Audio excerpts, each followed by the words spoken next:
The word yoga suggests union.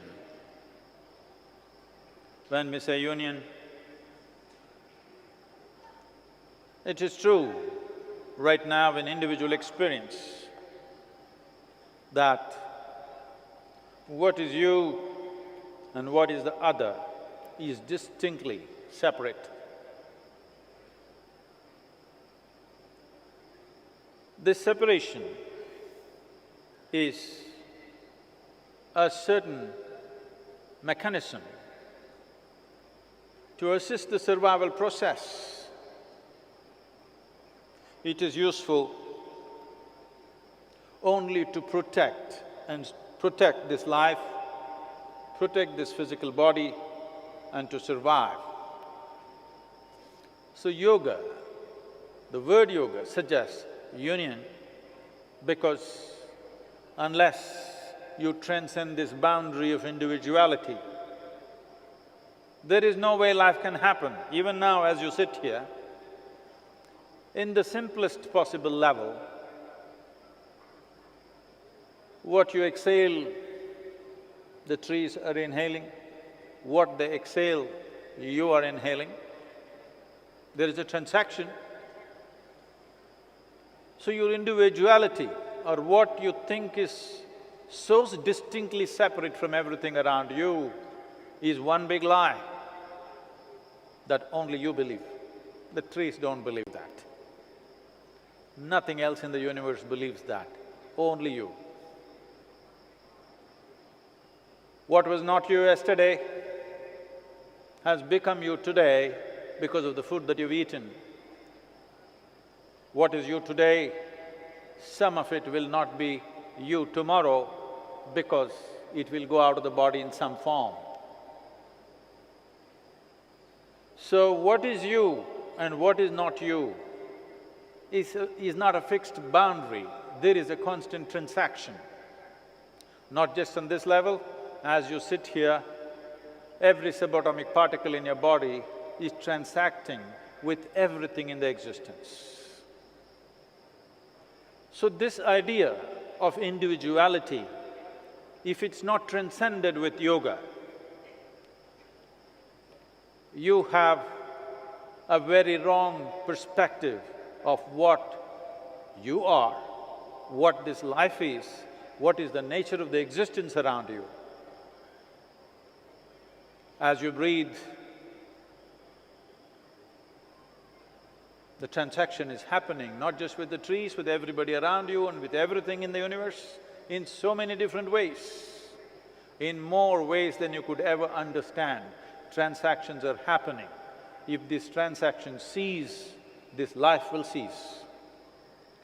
So yoga means consciously you transcend the boundaries of your individual nature and begin to experience the universality of who you are. This transference of experience or this transcendence of experience is of utmost importance if we want to know life for what it is, not for what we think it is. The next dimension is Bhuta, Bhuteshwaraya. Bhuta means the elements, the Panchabhutas or the five elements. The entire cosmos, every aspect of creation in the universe is just a play or a mischief of these five elements. Not 5 million, not 5 billion, just five. Just with 5 ingredients. You can't even make good sambar with 5 ingredients. With 5 ingredients, look at the complexity of creation. Look at the genius behind it. Look at the brilliance behind it with just 5 ingredients.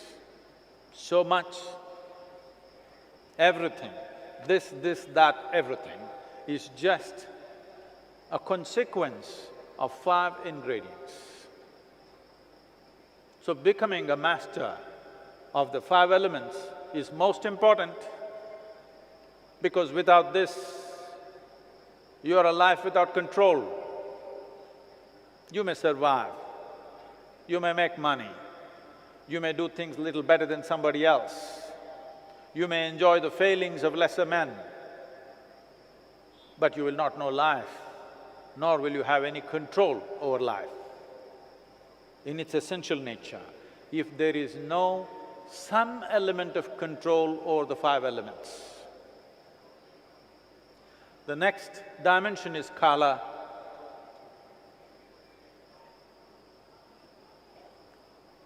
This year, kala is very important because at Ujjain, this is Mahakumbh Mela for the Mahakala temple in Ujjain. Kala means time. Time, as you experience it, is only the cyclical movement of physical existence. The earth rotates, it's a day. The moon goes around the earth, that's a month. The earth goes around the sun, that's a year. Everything that you know as time, including your watch, is all about cycles. Everything that's physical is cyclical in nature. From atomic to cosmic, everything that's physical is naturally cyclical in nature. And because of your physical existence, because of your involvement with the physical nature of who you are, you have a sense of time. As you sit here, because you have a body, it is keeping time. In so many ways it keeps time. If you sit here with folded legs, which you're not today, your knees will tell you time. If you sit on the chair, your lower back will tell you time. If you sit for more than 4 hours, your bladder will tell you time. In so many ways it's keeping time. If you don't get any of these things, well, by death it will tell you time. In fact, in Tamil or in most of the South Indian languages, when somebody dies, we say, "Kalamaitanga." This means his time got over. It's such a simple and perfect description of what death is. All that happened is time got over, that's all. What else? No, this happened, that happened, no, just time got over. Now, this kala also means darkness. When we say darkness, we are referring to space. When we say darkness, we are referring to limitlessness. Because you can experience light only if it falls upon something physical and reflects. Otherwise, you cannot experience light. You cannot see light here. Only if it falls on something, you can see it. Otherwise, you don't. Either you must see the source of light, or you must see you can see the sun. You can't see sunlight anywhere right now, but you can see it on the moon because it reflects. When we say darkness, we are saying space, where there is nothing that stops light, there is nothing that stops and reflects light, so it is not there in your visual experience. So whatever is not there in your visual experience, you call that darkness. So both for time and space, we have one word, kala.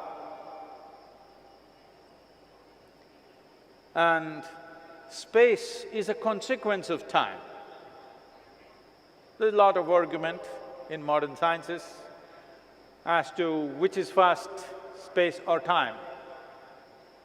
I want you to understand it. This is a very simplistic explanation. It's far more complex than that. But to understand in a simple way, For 2 points, point A and point B to exist, it takes time. Suppose there is no time, there can be only 1 point, there cannot be 2 points. Only because there is time, it is possible to have distance, which means space. If there is no time, there is no question of distance and there is no question of space. So space is a consequence of time. So we refer to both time and space as kala. If you experience it in a limited sense of cyclical movements of physical nature, it's just kala. If you experience it as a limitless eternity, then it's Mahakala. The next dimension is Shiva, Sarveshwaraya. That means that which is not is everywhere.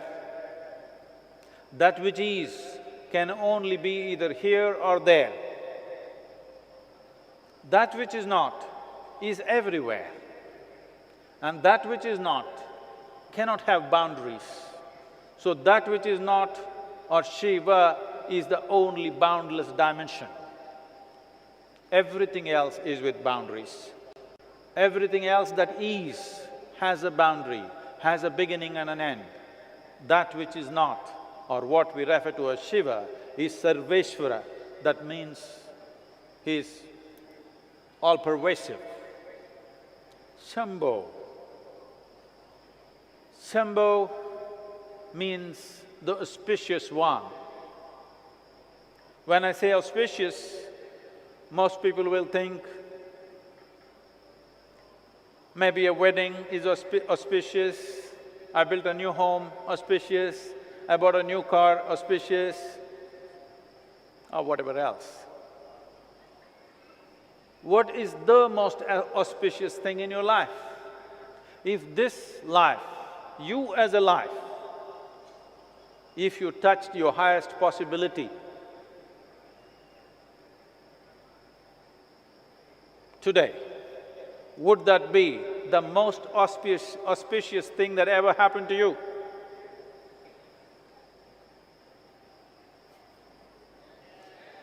If you as a life, not as a person, not as a professional, but you as a life, if you hit the highest possibility, would that be the most auspicious thing that ever happened to you? So Shambho means the auspicious one. Here at Isha, this is a sound that has been powerfully consecrated and prepared. Here, this is the ID, this is the code, Shambho. So today, we will do a Shambho meditation. The most auspicious thing must happen to you. This is my wish and my blessing.